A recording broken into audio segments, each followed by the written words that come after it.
Hello বন্ধুরা, welcome to my YouTube channel care education purpose. যদি কেউ সাবস্ক্রাইব না করে থাকো তাহলে সাবস্ক্রাইব করে রেখো পরবর্তী সব ভিডিও পাওয়ার জন্য। আজকে আমি তোমাদের সাথে আলোচনা করতে চলেছি গ্রীষ্মকালীন প্রকল্পের আরেকটি টপিক। দেখো, তোমাদেরই মধ্যে আমাকে একজন কমেন্ট করেছে পৃথিবীর উষ্ণতা বৃদ্ধিতে প্রাকৃতিক পরিবেশের পরিবর্তন। তো চলো এই টপিকটার উপর ভিডিওটা শুরু করা যাক। প্রথমেই দেখো, তোমরা প্রকল্পের নাম লিখবে, দিয়ে একটু ভূমিকা লিখে লেখা শুরু করবে। পৃথিবীর উষ্ণতা বৃদ্ধি প্রাকৃতিক পরিবেশের উপর ব্যাপক প্রভাব ফেলে, যার মধ্যে রয়েছে জলবায়ু পরিবর্তন, প্রাকৃতিক দুর্যোগের বৃদ্ধি, বাস্তুতন্ত্রের পরিবর্তন এবং সমুদ্রপৃষ্ঠের উচ্চতা বৃদ্ধি। তো তোমাদের এখানে যে ডান দিকের ছবিটা আছে সেটা দেওয়ার কোনো দরকার নেই, কারণ এখানে কতটা কী পরিমাণে বেড়েছে সেটার একটা নির্দিষ্ট দেওয়া আছে। তারপরে দেখো, তোমরা পয়েন্ট করবে এর প্রভাব। নম্বরে লিখবে জলবায়ু পরিবর্তন, গড় তাপমাত্রা বৃদ্ধি, চরম আবহাওয়ার ঘটনা যেমন তাপপ্রবাহ, বন্যা, খরা বৃদ্ধি এবং বৃষ্টিপাতের ধরন পরিবর্তন। 2 লিখবে প্রাকৃতিক দুর্যোগের বৃদ্ধি, ঘূর্ণিঝড়, হারিকেন এবং টাইফুন আরও শক্তিশালী হতে পারে এবং সমুদ্রপৃষ্ঠের উষ্ণতা তাদের শক্তি বাড়াতে পারে।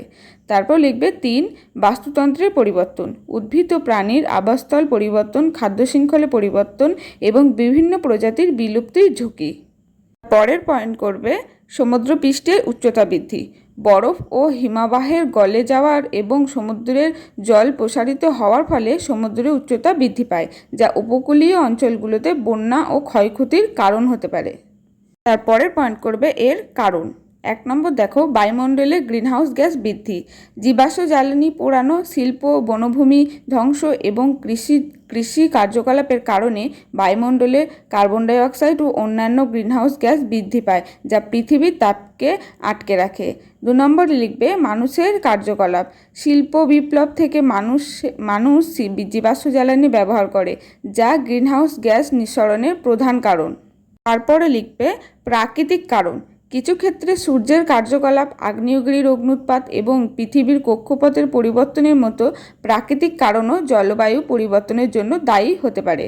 তো এই হচ্ছে এগুলোর কারণ। এরপরে সমাধান কি? পয়েন্ট করবে সমাধান, তারপরে লিখতে থাকবে গ্রিনহাউস গ্যাস নিঃসরণ হ্রাস, জীবাশ্ম জ্বালানির ব্যবহার কমাতে নবায়নযোগ্য শক্তি ব্যবহার বৃদ্ধি এবং শিল্প ও কৃষিক্ষেত্রে কার্বন নিঃসরণ কমানো।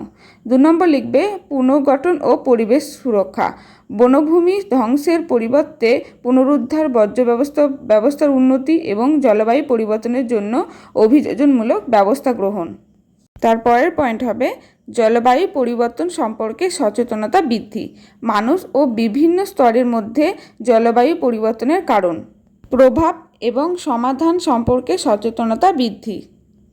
এরপর লিখবে উপসংহার, পৃথিবীর উষ্ণতা বৃদ্ধি একটি জটিল সমস্যা যা বিভিন্ন প্রাকৃতিক ও মানবসৃষ্ট কারণে প্রভাবিত হয়। এর প্রভাব পরিবেশ, অর্থনীতি এবং সমাজের উপর গভীর প্রভাব ফেলেছে। জলবায়ু পরিবর্তনের সমস্যা সমাধানে দ্রুত এবং কার্যকর পদক্ষেপ নেওয়া প্রয়োজন। তারপরে উপসংহারের একটি ছোট প্যারা করে লিখবে, এই প্রভাব প্রাকৃতিক পরিবেশকে ক্ষতিগ্রস্ত করে, যা মানব সমাজ এবং জীববৈচিত্র্যের জন্য উদ্বেগের কারণ।